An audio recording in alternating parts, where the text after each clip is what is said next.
Yins, guys. Thank you for listening to the Bridge to Buctober podcast, where we talk all about them Pittsburgh Pirates and that. My name is Josh, and I'm just as annoyed as you probably are. So, this will be a fun one.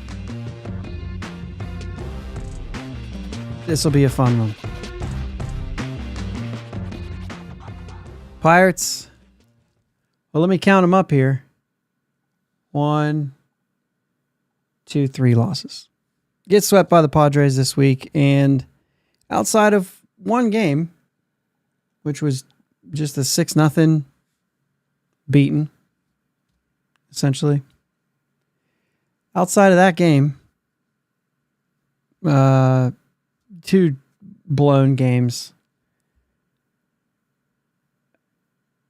Bednar, back-to-back blown saves. Not what you want to see.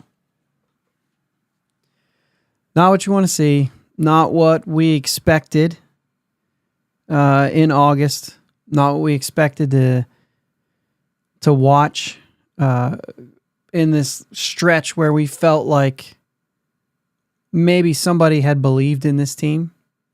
Maybe somebody had pushed. If you could, I know we all have our opinions about the moves that were made, but I think it's fair to say that they at least said, let's do something and try to push, try to win something, try to make a move to position themselves. I mean, we got close to the wild card race.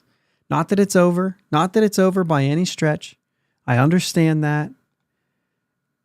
I think any Pirates fan right now is feeling like it's even not possible. But you're 4.5 games out. I think I made a case last week that at the end of the month last year, at the end of August, like August 30th, I think it was like 3 consecutive days at the end of August, the Marlins were 3 games out and ended up with the second wild card spot. So is 4.5 enough to say the season's over and they're done after 4 straight losses? No, not really. But it's going to make it hard. And we're not talking wins and losses, right? We're not talking they're 2 under 500. But the 2024 season has made 2 under 500 feel possible. Not 2 under 5, but like a team that is 2 under 500. 2 under 500 are still within 4.5 games of the wild card. So basically, the teams that are in position right now are not teams which is on any given day. I mean, it's now the Mets. It's the Braves are completely out of it now. They're a half game back. They're completely out of it. The Mets, they've lost 5 in a row. The Mets now have positioned themselves in that 3rd spot. They're 61 and 54. That feels so far away. It's 4.5 games.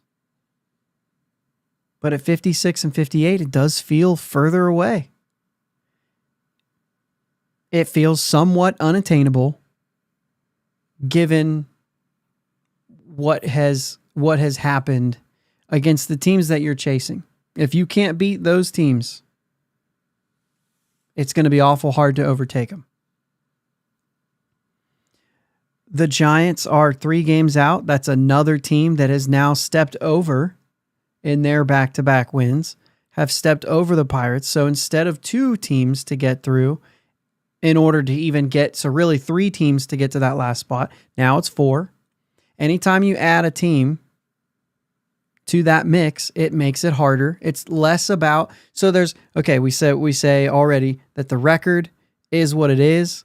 In most years, if you were sitting at this point in August, you probably aren't 4.5 games out if you're 2 games under 500.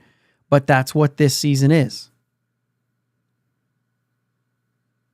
The Cubs and Reds are only 5 games out. Like, they're only a game behind you. The Reds with the same amount of wins, but an extra loss. The Cubs with an extra win and extra loss. 2 extra losses. How does that make sense? They played a lot more games. But the idea is here that There's more to get through. Pirates are 31-51 against teams over 500. You start to look at all of those sort of things and you say, even though 4.5 games is attainable, we're all sitting here saying, I don't think it is because of who this team is. Because of the fact that you just don't see it out of this team. And I've heard enough about when you have Skeens and Keller and Jones and blah, blah, blah. But you don't. I mean, Jones did pitch in AAA tonight. That's good. Final line, 2 2/3, a hit, 2 runs, 3 Ks, a walk, 57 pitches, 30 strikes. He sat around 96.4, topped out at 98.1, getting this information from Jack McMullen's Twitter, who calls the games there in Indy. And he said, after allowing a 2-run homer on one of the first sliders he threw, Jared Jones set down the next 3 in order in the first inning of his rehab assignment, and then set down the last 8 guys he saw. So good signs from Jared Jones, working his way back, still 2 2/3. Mike Burrows pitched in that game as well, went 5 innings out of the bullpen, finished the game, 2 hits, 2 strikeouts, and that's it. It's always good to get those sort of updates when you see something good. However, it's not enough when the offense outside of Monday's game or Tuesday's game, where it was a 6-0 loss, and that was the crazy rain delay. Cease throws only 1 inning, and then the rain delay happens, and a really crazy rain delay, all that stuff, and you didn't respond. It was all set up for you. They had opportunities, but it was all set up for you to get Cease out of the game. Excuse me. And, you did nothing with it. Outside of that game, I mean, the offense scores 8 runs on Wednesday and 6 more on Thursday. Those are run totals that should get you wins. You go back to the Diamondback series, they lost another game 9-8. They lost another game 6-5. Their win was 4-2. They're scoring runs at this point. It doesn't quite feel. I feel like there's still so many opportunities for this team to do something and they're not coming through. So many opportunities that we feel like it should have been something else, whether we have a problem with them bunting, whether the bunt was bad, whether we should have pinch hit, whether we shouldn't have pinch hit, all those different scenarios that you can look at. And yet they're still like that in August so far, they're scoring runs. And the one thing at the beginning of the season, remember that we didn't think that the starting pitching was going to be strong to start the season. The one thing at the beginning of the season that we thought would be a strength is killing us in August and really has most of the season. If it's not one guy, it's another. We started off with Holderman and Majinski on the IL. That wasn't working out. We started off with David Bednar basically missing spring training and going through what he did at the beginning of this season. We started, then after that kind of started to look a little bit better, we started getting some guys back. Here comes Chapman with some of the worst pitching we've seen. And then after him, it was somebody else. We had like a kind of a rotating door of bad guys in line when we had other guys. Baraki hasn't pitched at all. And then it's Colin Holderman recently, who's just been most specifically Friday night loss. He got the loss. Sunday, he got the loss. And then Wednesday, he got the loss. And it was just brutal.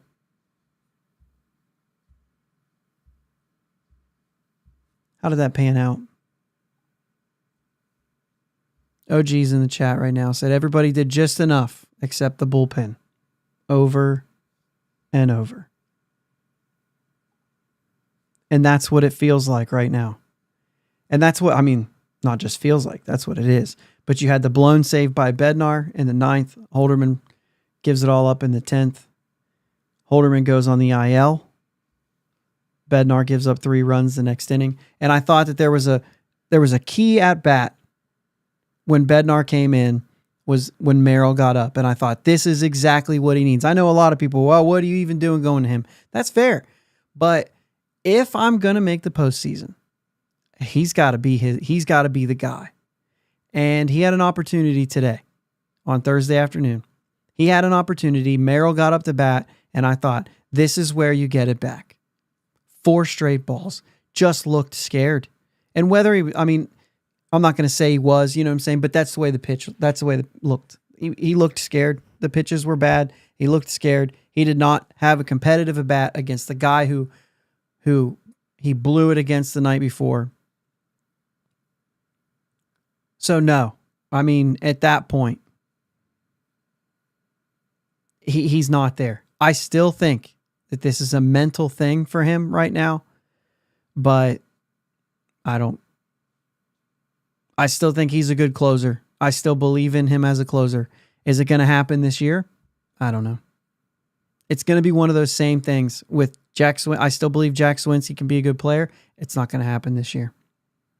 Sometimes you have a bad year and it weighs enough on you that that's it.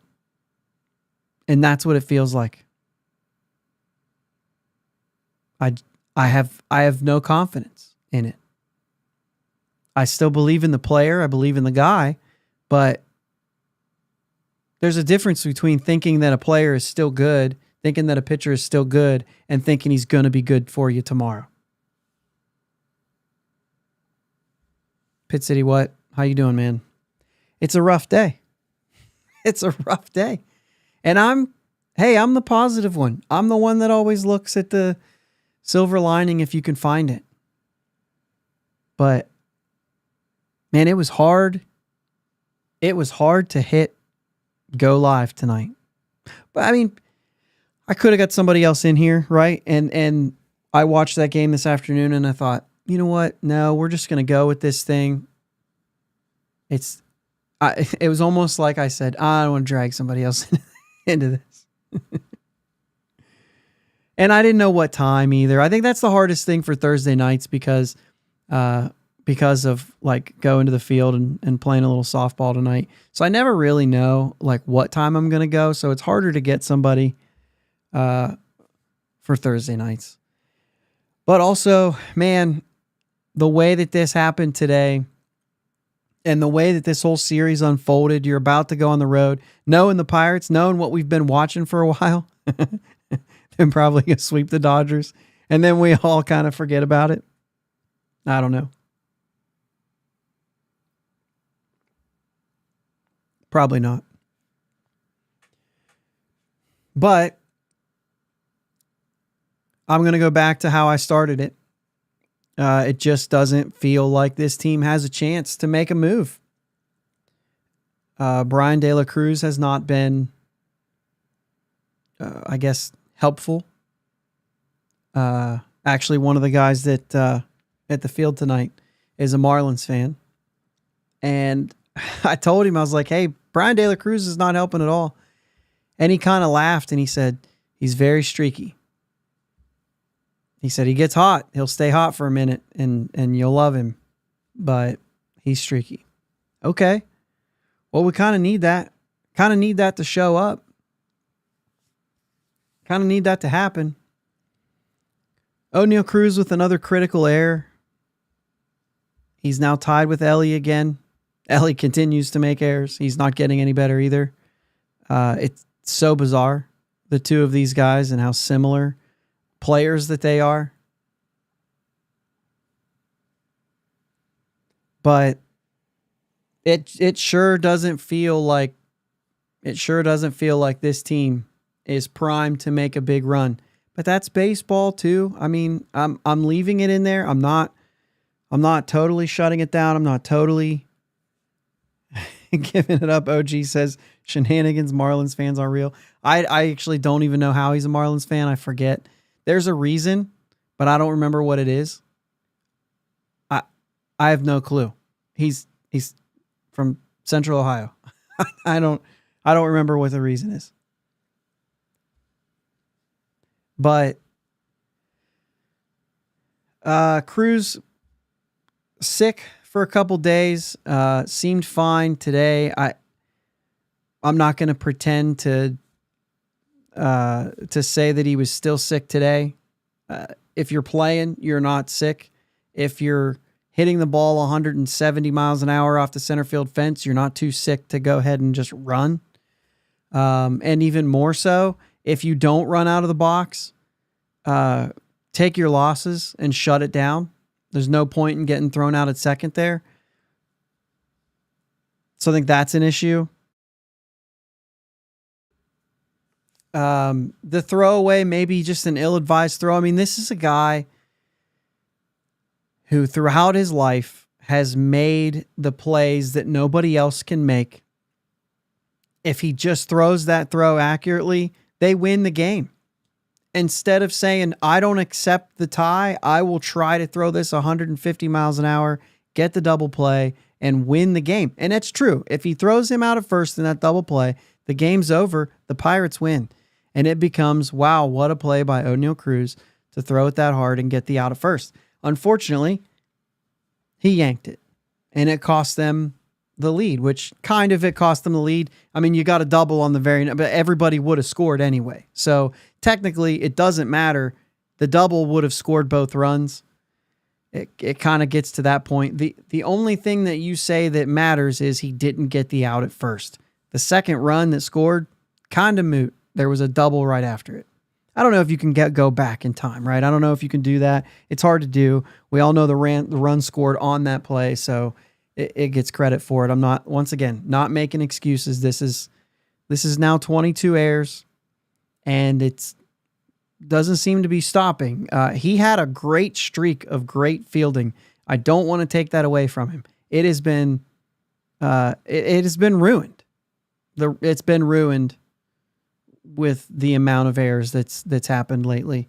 And you go through these moments, like if you're projecting forward and you're looking at this team and you're saying, can he play short? Well, you went through 79 games or so where you said, yeah, he can play short. This guy's capable of doing it without blowing it.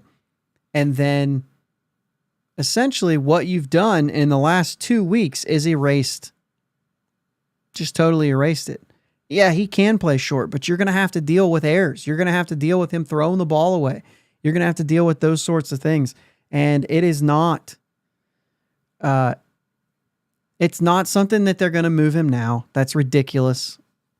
But it has to be a conversation at some point.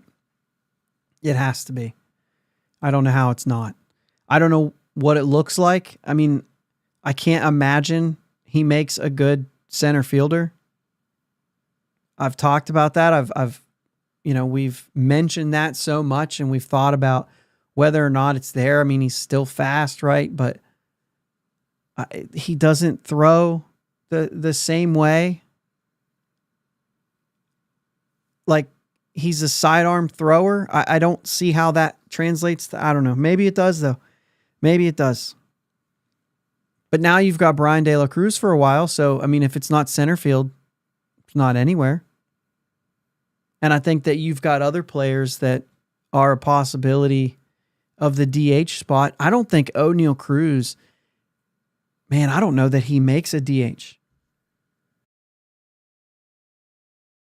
I don't know that he makes a DH.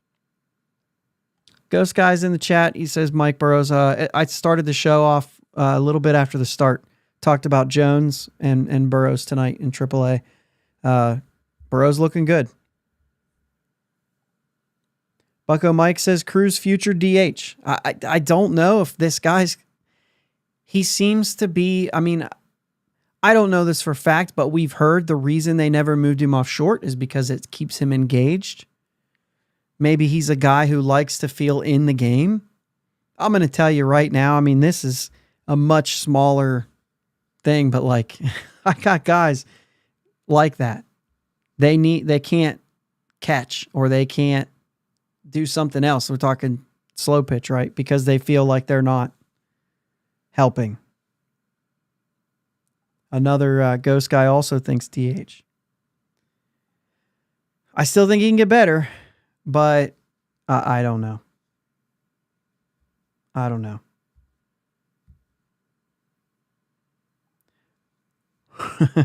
Oh, gee, I think this is back to the Marlins fan stuff. Kid who liked the color teal in the 90s.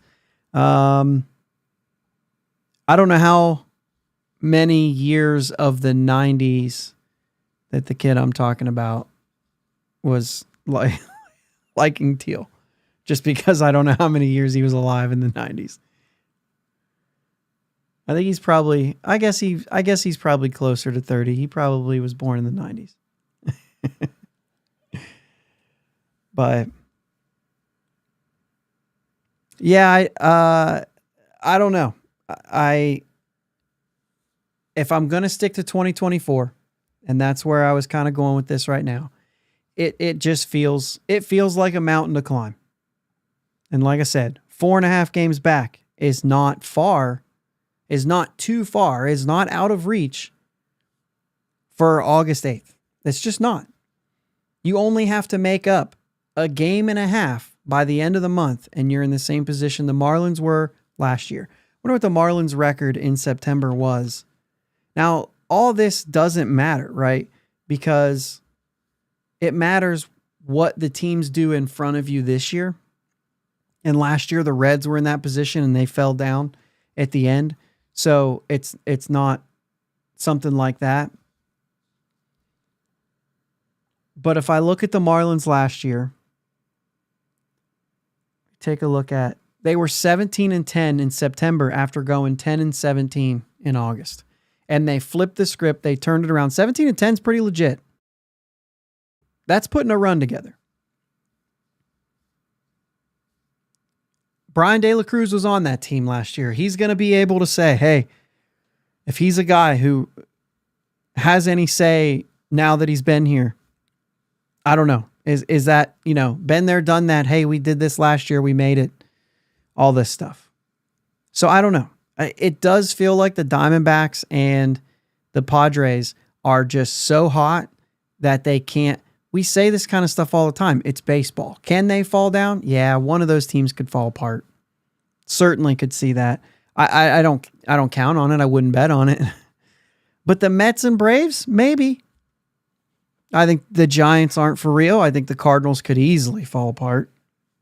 So I think there's a lot there. Is there some sort of is there a crack that you could still sneak in? Yeah, but after this week, it just doesn't feel like it. When you have guys that you rely on, like David Bednar, you're going to have to rely on him. Like Colin Holderman, you have to rely on those guys. Those are your guys. Those were two of your biggest strengths coming into the year. And Holderman did, okay, right? Holderman did have a stretch that was really good. And has just lost it entirely. Bednar, it's been a struggle all season. I said in the beginning, for anybody who is just catching up on the live, I still believe in Holderman. I still believe in David Bednar. I still do believe in the player. I don't know if it's going to happen this year, though.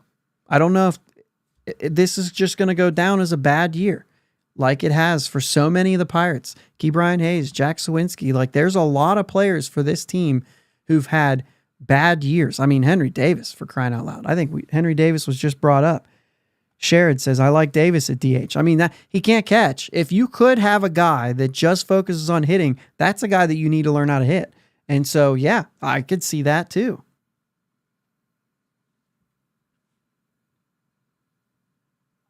Bucko Mike says that Davis doesn't hit enough to be a DH. I think in that scenario, you would be saying, stop worrying about defense, only worry about hitting. The guy's motivated. It's possible he could still hit. Oh, gee, too many teams would need to collapse. The playoffs are not happening. I agree. Not too many teams would need to collapse. I mean, I think really the two teams that would have to qualify as collapse would be the Diamondbacks and the Padres. because everybody else is, I mean, the Braves are already collapsing. The Mets they're hot right now. They just need to cool off.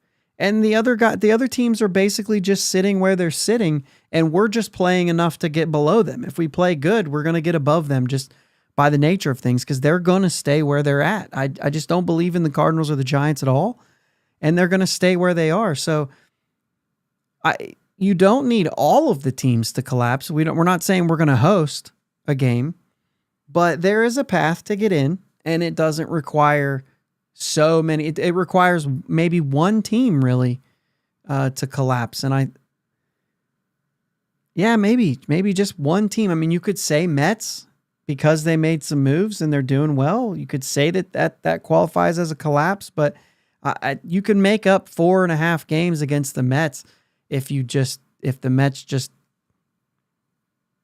play 500 ball, which is not a collapse. But each day, it's making it harder. I just keep going back to the Marlins, and we're not talking about records because we understand that the Marlins were better positioned at the end of the month than the Pirates will be at the end of this month. But we keep going back to the Marlins, who had a terrible August, who were in a playoff spot, found themselves 3 games out at the end of the month, and they were able to overcome that. And it took one team that did bad, and then really, you could say the other team that did bad was how the Diamondbacks got in. So really, you only need one team to move their way out, and you can move your way in. But you do have to jump over teams, and I just think those teams are capable of doing that. I mean, you've got 4 games against the Cardinals, and you've jumped them if you win that series. So yeah, they're hot. Those teams are hot. They came in here playing hot, and the Pirates did not play them bad. We scored runs. Starting pitching was passable by all the runs we scored, only by all the runs that we scored, really. And the bullpen caved. Holderman and Bednar specifically, but those are your 2. We've already learned that you can't trust Chapman. We already know that. But now you can't trust, which, I mean, like I said, it's been an adventure for Bednar the whole season, but you have to be able to trust him. If you can't trust Bednar, you just don't make the playoffs. That's it. That's the story you're going to tell. And this offense is finally making it worth it to matter. Even though, like I said, outside of Brian Reynolds, they're scoring a lot of runs, but it's a collective effort. Bay's doing his best to make sure it doesn't happen. Here we go. Bucko Mike says that Brian De La Cruz last year in September hit .278, 3 home runs, and 14 RBIs. This is a guy who's on our team now who experienced what happened with the Marlins last September. All I'm saying is the Pirates could still have a run. There is a lot of baseball to play. So I'm there, right? There is some sort of path. There's some sort of hope. Today, it feels impossible.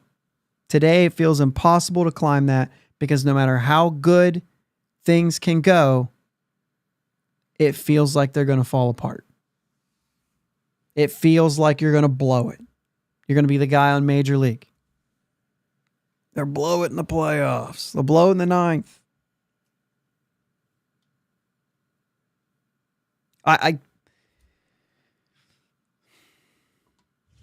This is fine.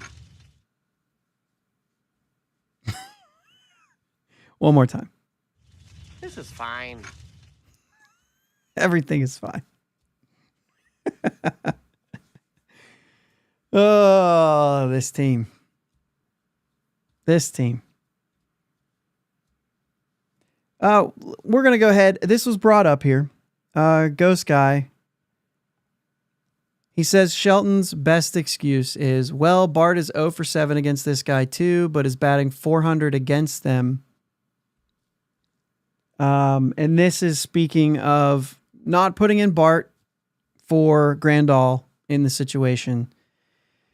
And when I first heard this, I actually thought he has a reason and I'll pass it. And the more I saw the complaints about the actual reason, instead of like he wasn't thinking, which that criticism goes out the window, and now you criticize the decision, like the purpose for the decision.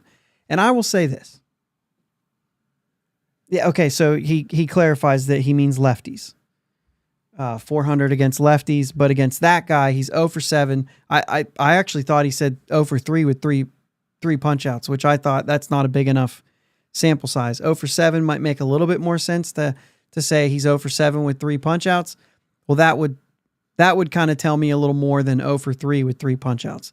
0 for 7, there's a little bit of a track record there. He doesn't see this guy well.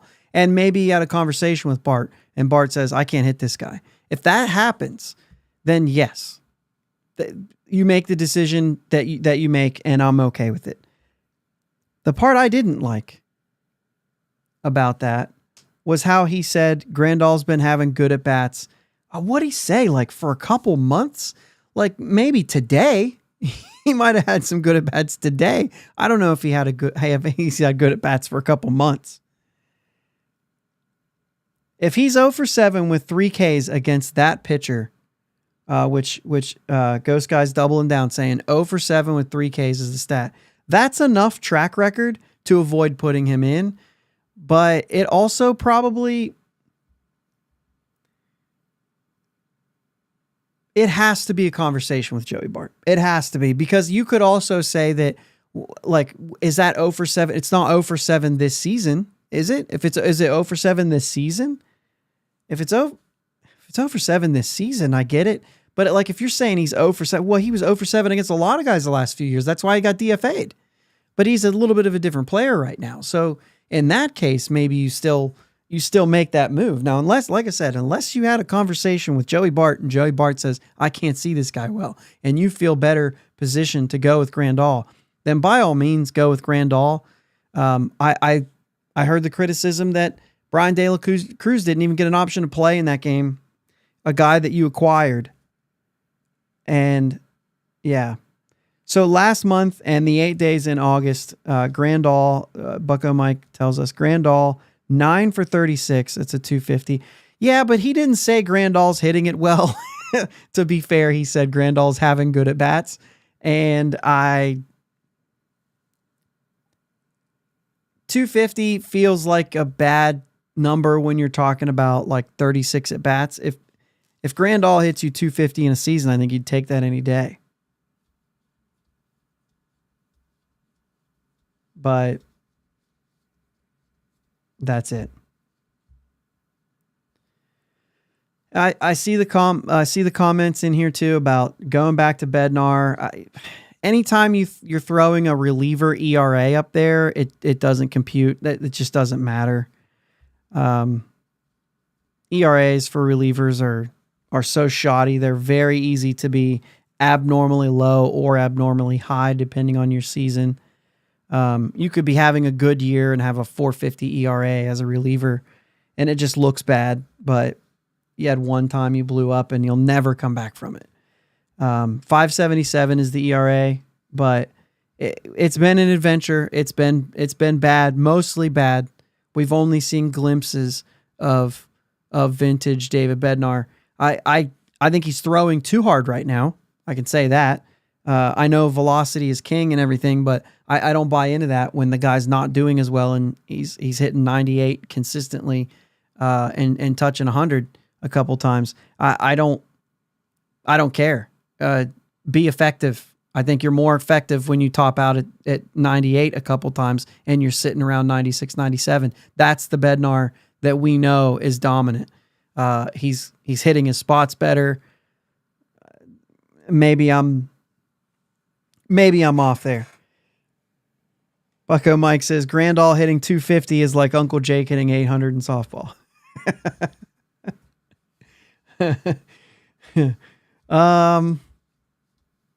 Actually, that might be pretty close. because that's a really good average for Grandal. And I've seen Jake hit 800 in a weekend, so that's pretty close. Hi, Ron. Ron's in here today. He says Shelton's the example why contending teams tend to upgrade managers when the window opens. It's a good point. I'm not sure what's gonna. I mean, I always think it's unfair for managers who go through a rebuild and then don't get an opportunity to see it through. And we've seen it happen. I mean, we've seen how many rebuilds with no success in Pittsburgh. But you've just seen it a lot, right? And you get rid of a guy because there's no point in paying a good manager while you're going through a rebuild because they're not going to be able to win anyway. When the Orioles started their rebuild, they kind of let Showalter stick around for the first year of that thing and then said, all right, we're moving on. And then who took over that team? Who remembers? It wasn't Hyde right away, was it? Did they make good on that? Yeah, see, Brandon Hyde got that team right in the middle of it. He was given that team, and I keep going back to Baltimore because I feel like this is what the Pirates are doing. Obviously, instead of bats, they're going with arms. But Brandon Hyde took that team over after the first year of their rebuild. They let Showalter's a very good manager who'd been around for a long time. He's done so much, right? I mean, we know all about Buck Showalter and his resume. He's been manager of the year multiple times. You know, this is one of the guys. So I don't know if they kept him through the end of his contract or if he got let go or if it was kind of a mutual thing, but they started that rebuild and they let him stick around, and then they moved on and they brought in Brandon Hyde, who went through his 3 years of, well, he had the COVID year mixed in there, but essentially his 108 loss team, 110 loss team sandwiched around COVID before they made a step up. He's still there. And I think the Pirates see that same thing can happen with Derek Shelton. This is the first year for me that you can grade a manager. That's it. It's this year. And that for the Orioles was 2022, and they finished with 83 wins, which is what I said on Sunday night that I thought the Pirates were capable of, and now I don't know. They've made it awful hard already, and so I'm not sure that that's a attainable goal at this point. I don't know. Maybe. Once again, as soon as they have a hot streak of 5 straight wins, they'll be right back where they were, and everything will seem possible again. If they do that, we saw some good baseball games this weekend and this week, right? So specifically this week, we saw 2 good baseball games that were wrecked. We saw a 4-0 deficit today that they were down and came back.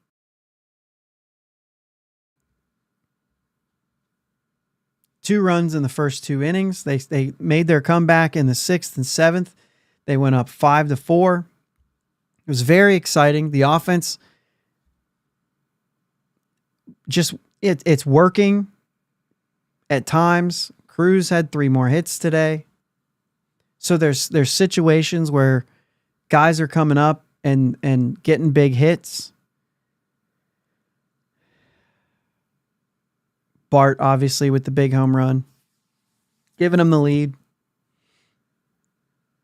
And even in the 9th, again, we talked about this on Sunday, and both of those losses against the Diamondbacks, we were tied or we were down 1 or whatever it was, and we gave up a run in the 9th and then had to come back. If you don't give up the double to score the 3rd run of the inning, then your 1 run that you scored in the bottom of the 9th would have tied the game. So again, you're just giving them too much of a cushion here, and they're not able to come back from it. That's a problem. It's continuing to give up the runs late in the game. The bullpen is a serious problem right now. I don't know how you get out of this. There's nobody. I mean, Majinski can come out. I don't know. I haven't heard an update on Majinski. If anybody's heard an update on Majinski, put it in the chat so I can check it out. But I can't.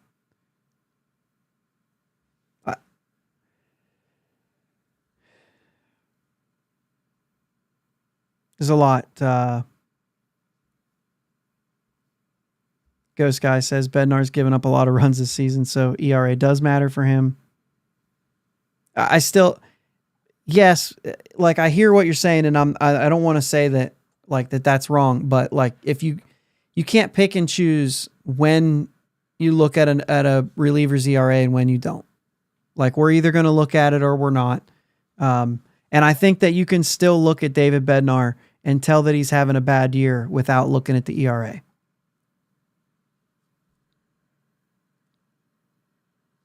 He's got a 1.31 whip right now, and his career, he's a 1.14. I think that's a bigger indication of a problem.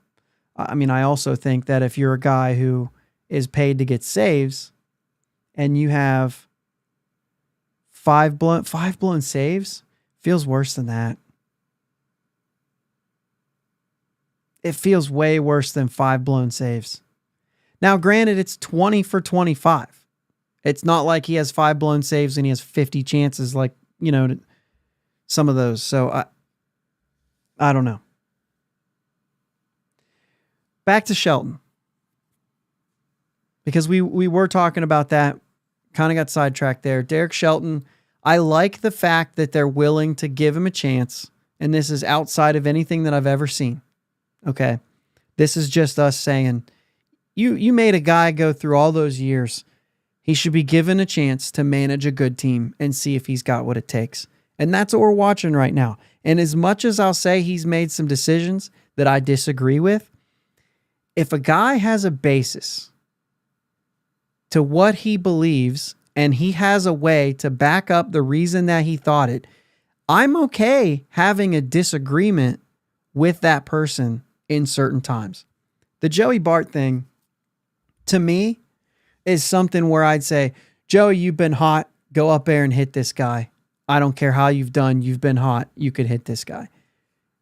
I think that that's probably still, he did have grounds for making his decision. So you kind of got to give him a pass on that. Well, you don't have to give him a pass on anything. Don't hear me when I say like you have to. You don't have to. You can think what you want, and that's totally fair.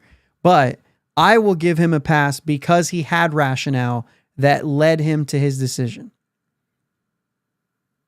There are other times, like bringing in Colin Holderman in certain situations after it's been going so bad that I think it was like, how many chances are you going to give him? Especially after the weekend, and then still gets another opportunity. The extra inning game, a little bit different there, I guess, because, I mean, you didn't have anybody else to go to. And at some point, everybody on your roster has to contribute. And if they don't, you're not a playoff team. That's all there is to it. You're not a playoff team. If everybody on your roster can't contribute in some way, and you've got a guy like G1 Bay right now who's struggling, but if Palacios wasn't hurt, you could be relying on Palacios for those at-bats. Any at-bat that Bay has, you could have given to Palacios. And I think that any of us, whether you're high on Palacios or not, you would rather have that than Bay. So I think that there's a situation like that where you can say, well, but those at-bats go somewhere else if not for an injury. But in Colin Holderman's case, it wasn't like that. Those were, you keep putting him into the fire and he's not able to put it out. He's creating the fire, I think, most of the time. It's not even about putting it out. He's setting it on fire. Rob in the chat here says, all managers wait too long to remove relievers from their roles. Not really a defense of Shelton, just a criticism of all MLB teams. And that's right. And I actually heard it as a criticism of everybody. And I think, Rob, the reason for that is, and always will be, you're dealing with people, with humans. And if you have a guy that you trust who fails, and you need to get him right, You will give him another chance. Maybe that's the only reason why. I still think giving Bednar and Holderman chances, just like they kept giving Chapman chances, and Chapman's made good on it, but it took a minute. And like I said, Bednar's had a portion of this season where he's been good. But it's back to bad. And I don't know if it's an injury type thing, but we've kind of seen this from Bednar in years past. How many of you think that this is maybe just part of the way that it goes with David Bednar towards the end of the year? You know, we chalked it up to him throwing 60 innings the last few years. This year, we're talking 39 innings, and he's already starting this. I don't know. Maybe I guess he finished with 60 innings. He finished with 51, and he finished with 67. So when did kind of some of those struggles start in years past? Maybe this is it's a long summer type thing. I don't know. I haven't looked that up, but I mean, there's a chance.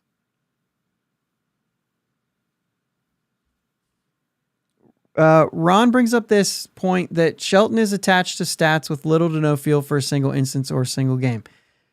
I got to tell you, man, this year I have not felt like this is the case at all.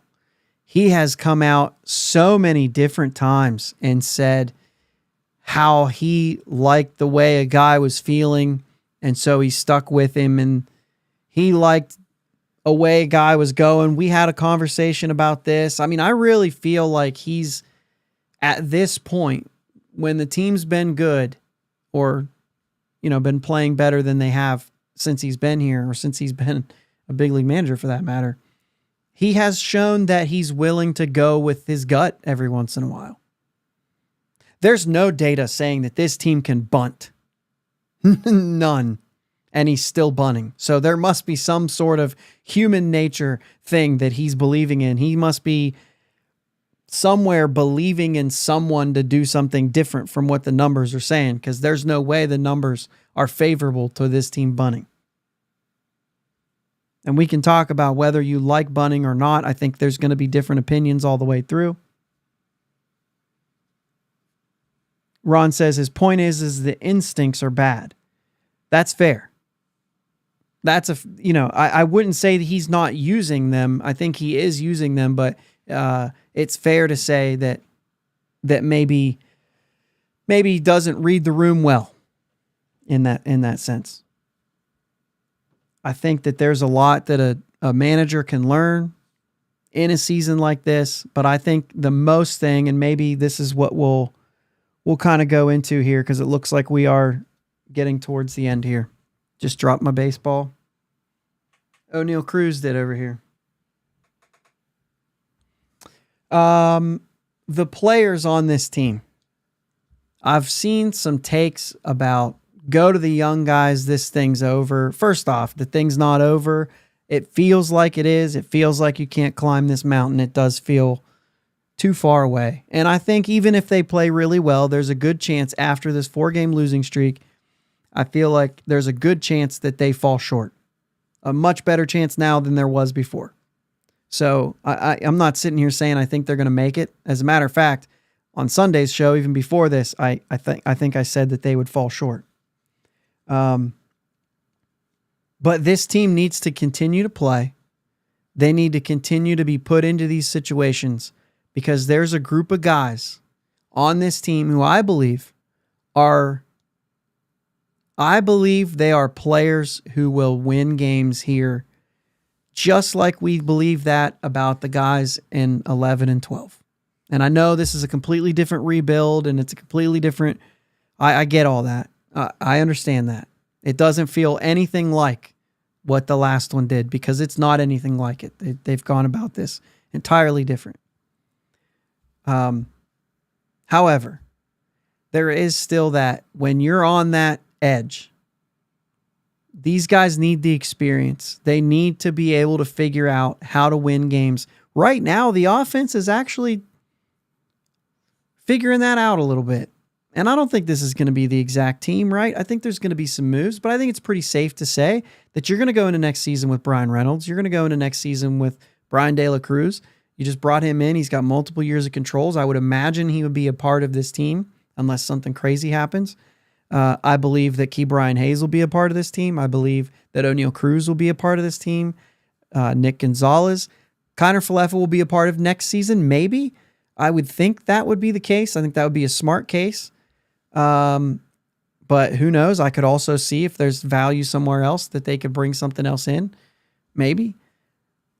But Connor Joe will probably be a backup on this team. Who knows if Rowdy comes back or not? Well, I almost feel like most Pirate fans would welcome that. I don't know myself. I guess I'd have to see what else is available. But I think that all those guys are part of this team. I think you could say that like Joey Bart will be around. I think Joey Bart will be around. I think he's going to probably going out of this season, if he continues to play the way he is, he's going to be the odds-on favorite to be the starting catcher next year, no matter who is going to be there, whether it's Endy, whether it's... I heard the other day Endy's not ruling out a return this year. I don't see that, but you never know. Henry Davis, is he a part of this? Jack Sawinski, is he part of this? I mean, those guys are going to be on the team and they're going to get a chance. But I think it's really going to depend on what's available and what this team is able to spend this offseason. And if you're able to fill in holes with somebody this offseason, and let's say, I mean, the Pirates have shown to be pretty opportunistic in certain ways where it was like, why did you sign Aroldis Chapman if you knew that your bullpen was a strength?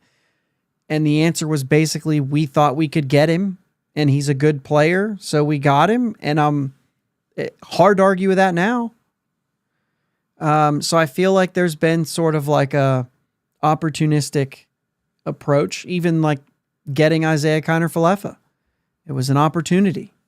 So I think when it goes to off season, if they have an opportunity to acquire a player and maybe it fills a hole fills a position that somebody else is actually taking or actually has, or at least you would think, maybe they do make a move there. Maybe it's I don't even know, a different catcher's available, a corner outfielder is available, and you're like, well, I thought we had corner outfielders. Yeah, but we can try to turn them into, maybe trade them and turn it into a center fielder somehow. I don't know. It's what you need is not always available, I guess. But what we did was we just looked around the team, and Cheryl says, please no Henry. Listen, Henry's way too young to give up on right now. I don't have a whole lot of hope right now that he's going to turn into what we had hoped at one point, but way too young to give up on. A lot of these players are. O'Neal Cruz is too young to think that this is his ceiling. He's going to get better. I don't know about a shortstop, but Ron, I see that. I'm not going to put that on the screen though. It's funny. I'm still kind of making my way through. Ron also says Endy getting reps at first base where I think he's best suited long-term. That's possible. Although I think he's a better catcher than Henry. So if you're picking one or the other, I'd rather have Henry at first.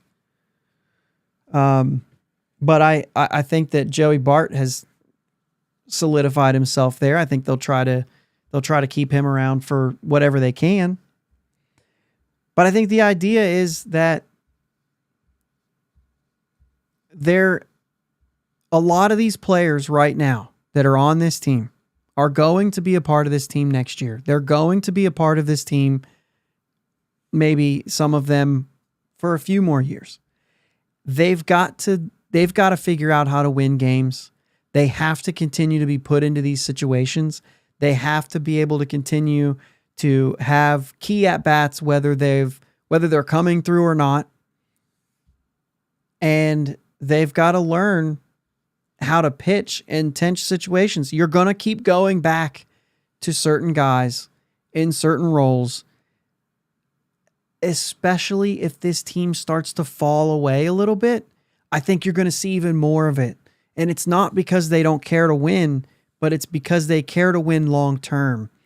And if they believe that the guy has the talent to do it, then it makes sense to put them in position to do it as well, because it makes them better down the road. I still say, I think this year, I think Paul Skeens alone, maybe a little bit of Andrew McCutchen, has pushed a little bit of an urgency for this team to push now. And I say I only bring McCutchen into it because I don't know that he plays after this year. I don't know that it's there. I know that initially he wanted to, but he's gone down too many times. It hasn't been what he thinks he can do. He wants to be a part of a team that goes back to the postseason here in Pittsburgh. I respect it, but I don't know what it looks like down the road.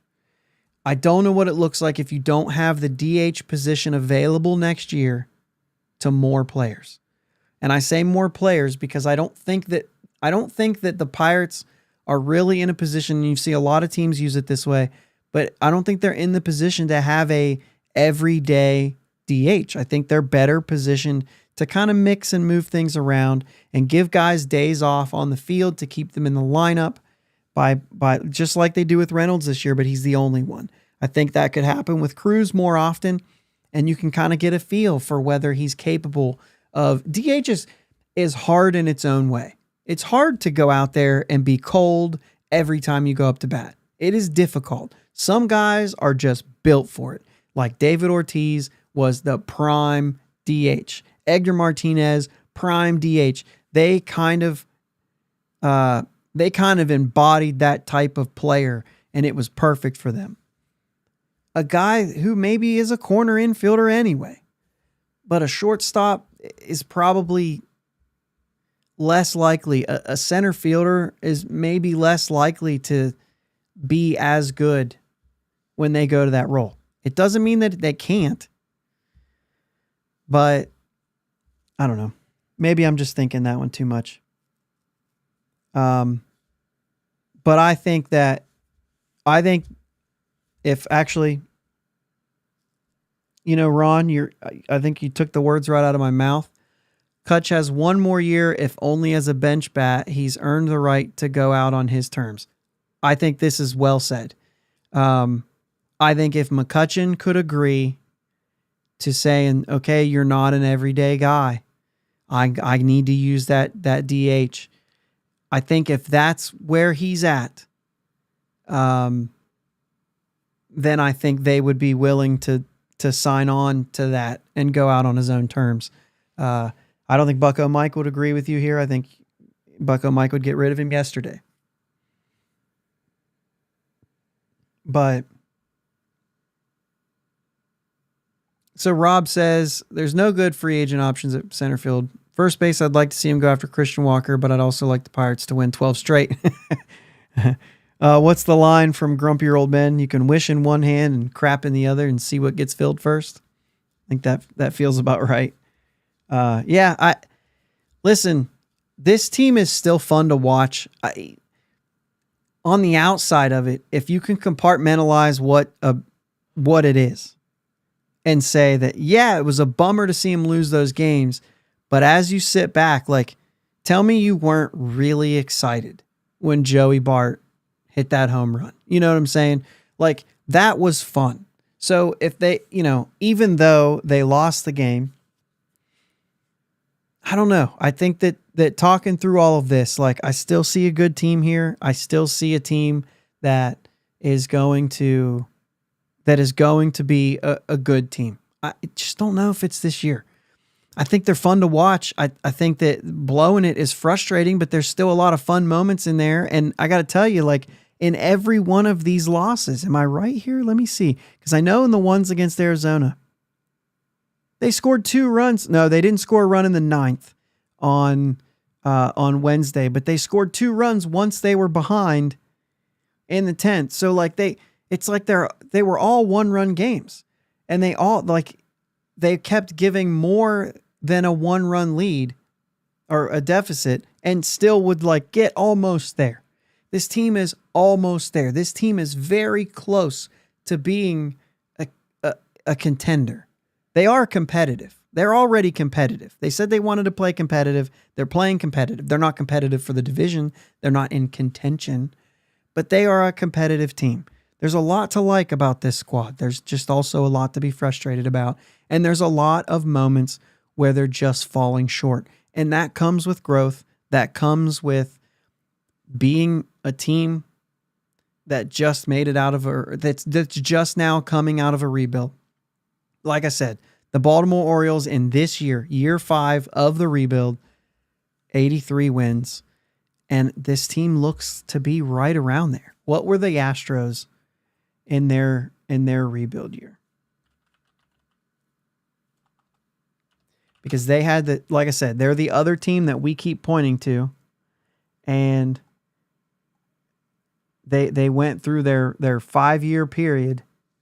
And then right before they started winning 80, so they were a little bit different. They jumped to, so they lost 186, but then there was 106, 82. I'm not looking at the right thing. 106, 107, 111, and 92 were their 4 years of, okay, we're terrible, right? And then they went to 86 and 76. And then the following year, 84 and 78. And then they won 100 games for 3 straight years, including a 107 and 2 World Series appearances, including 1 World Series win, which obviously has an asterisk on it or of sorts. Certainly the 101 wins does. But either way, it's the idea that like when they came out of it, they had 2 seasons. They had an 86 win season and an 84 win season before they cheated, essentially. Let's get real. But then after they were done cheating, still able to win 103 and 107 games. And then 2020 was bad, but then 95, 106, 90. And they're on their way this year to having another good year. The idea is sustainable winning. The idea is being able to do what the Astros did, except for the cheating part. And, the Pirates can find their way there. They can find a path where if they can be around 500 this year, then it sets them up pretty well to make a next step the following year. These players are going to continue to get better as well. And we have to keep remembering that. Mike saying Chapman's the new closer. Beeks and Nicholas setup men. Nicholas at least needs to get an opportunity. I really do think that. I think Nicholas needs to get an opportunity not only to set up, but Nicholas needs maybe a few opportunities to close. I would do it now. I would do it right now because right now Bednar's not sharp. Holderman's on the IL. Majinski's not here. In order to lengthen things out, if you give yourself the 8th inning, if you keep Chapman in the 8th inning, what you do is, let's say you've got a 1-run lead. Chapman comes out there and shuts down the 8th inning. You give your offense just one more chance to add a couple more runs before you go out there and blow it. So I don't mind sticking with Chapman for the 8th inning for that situation, but somebody's got to come through in the 9th. And if they don't, it just tells you where your season is, right? That's all. It's as simple as that. If the players don't come through in the 9th inning, that's your story. That's why you were an 80-win team instead of an 85-win team, because the bullpen didn't come through. At this point, I think it's pretty safe to say you're an 80-win team instead of an 86-win team, 87-win team. I mean, they've been it's been a lot of games. So I don't know, man. I was really discouraged when I hit go live. I was really discouraged. I was just like, I don't know how I'm going to, I like to try to be positive in a way.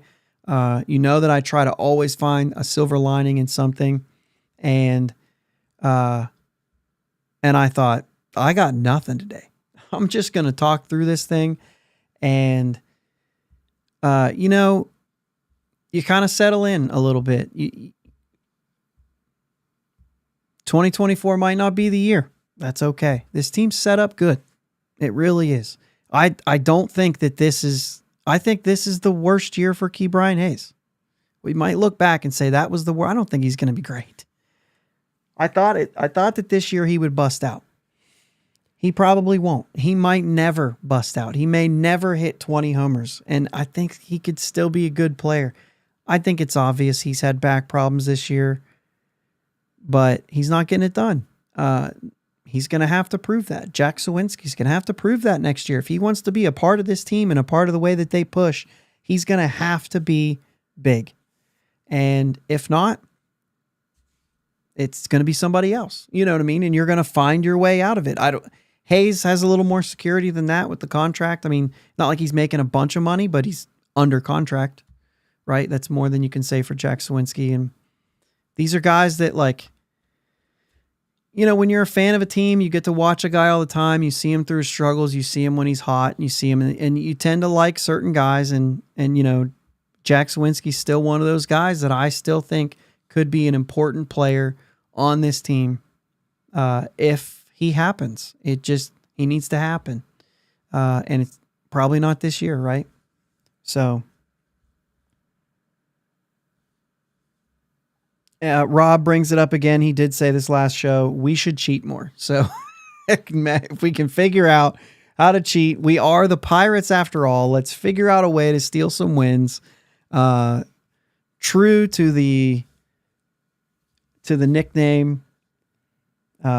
Let me check a couple more of these chats here, and then let's get out of here. But I just wanted to check it out. Rob says, I'm fearing Seattle Mariners vibes, always in the race, but rarely make it or make any noise. It's hard at this point to argue with that. That could be the path of this team once they get out of this. Brian Reynolds appears to be a guy who's a difference maker. He appears to be a step above your good player. He's shown that not only he's good, but he can be good in big moments. You'd like a couple of those. If O'Neal Cruz can grow into that, I mean, we've already seen he's pretty clutch. Like, he's had, 3 walk-off hits this year? And he's had some big moments where he's kind of come through and been something. It's just not often enough yet for Cruz, and there's some growing up to do there.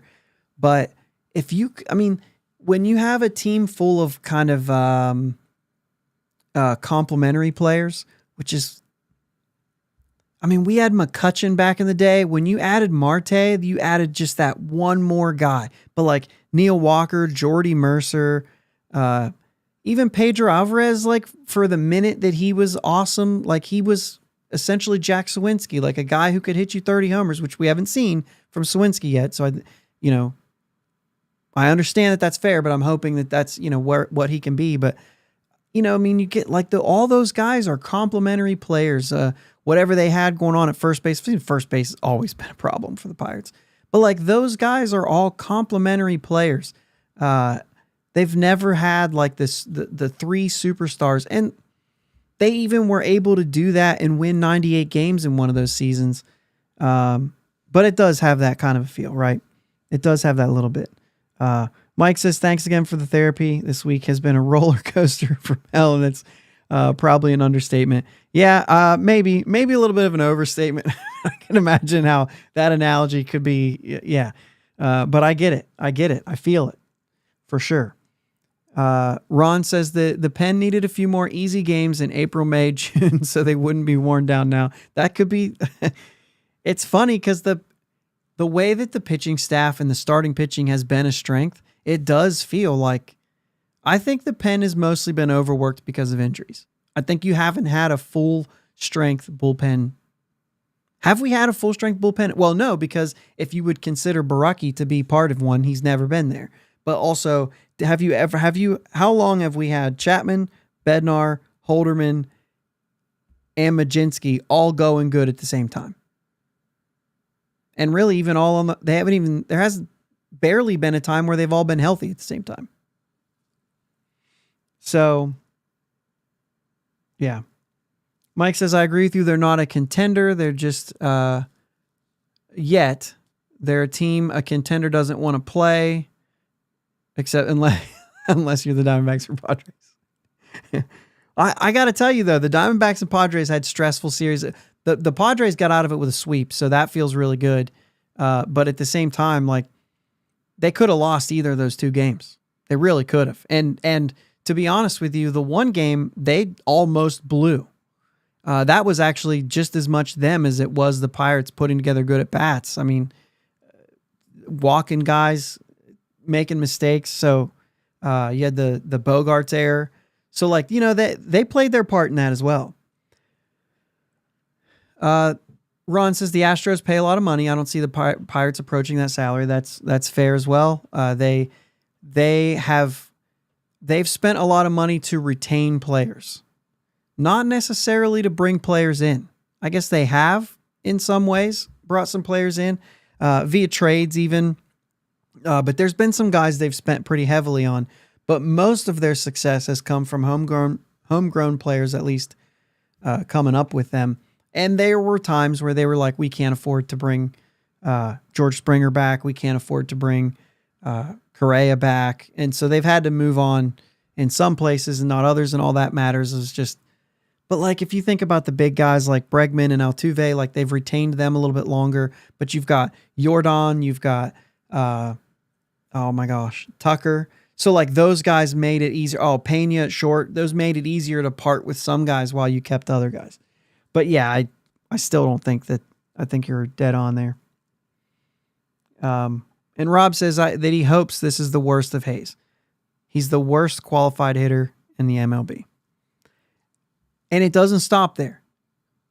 If Hayes has a bad season offensively, but you still get that defense, his contract is not obnoxiously huge. He's making like $7 million.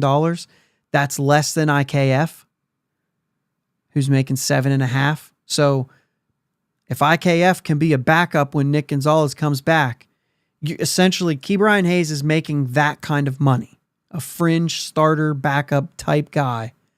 And so I get, like, if the offense isn't good, if the defense is good, if he's back up to 20 defensive run saves, and he's going to win another Gold Glove. Unfortunately, though, that back injury has taken him out of defense as well. That's why I say this has to be his worst season, because he's not, he's still average, right? He's still maybe even above average defensively, but it's not, he's the best defender in baseball. I believe the talent is there. He's just not been that this year. Ron says Cruz needs to play where his head don't get in the way of his hands at the plate and in the field. Unfortunately, that might be shortstop, because a lot of times you change a guy's position, you put him somewhere else, you take him out of the game. But I know what you're saying. I agree. There has to be a discussion. And Ron says, I missed the open. Is Jake okay? Jake's fine. Jake is good. Jake is traveling right now. He's actually back up in our neck of the woods, back home. We have a family wedding this weekend. And so I think he landed today.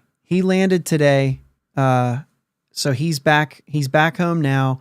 I will be driving back home tomorrow night, and then I'll get to see Jake on Saturday morning, and then obviously at the wedding, and then I'll be heading back here, and I think he heads back home on Sunday. So he also will not be here on Sunday because he'll be heading back. I think they're driving back. He flew up, but his wife was already up here. So they will be driving back on Sunday. So yeah, Jake is okay. He's doing great. So, all right, let's get some music and get out of here. I really appreciate everybody who was in the chat today, helping me out. Hang in there, guys. I think this is a good team. I think we're going to be okay. It just might not be a playoff team this year. Enjoy watching this team. They're going to grow. They're going to have some exciting moments. That's all I got. That's all I got, guys. Let's go Bucks. This is fine. Thanks for listening to my dad and Uncle Jake on the Bridge to Buctober podcast. Follow them on Twitter, Facebook, and Instagram at Bridge2Buctober. Don't forget to subscribe so you know when new episodes are released. Clear the deck, cannonball coming, and let's go Bucks!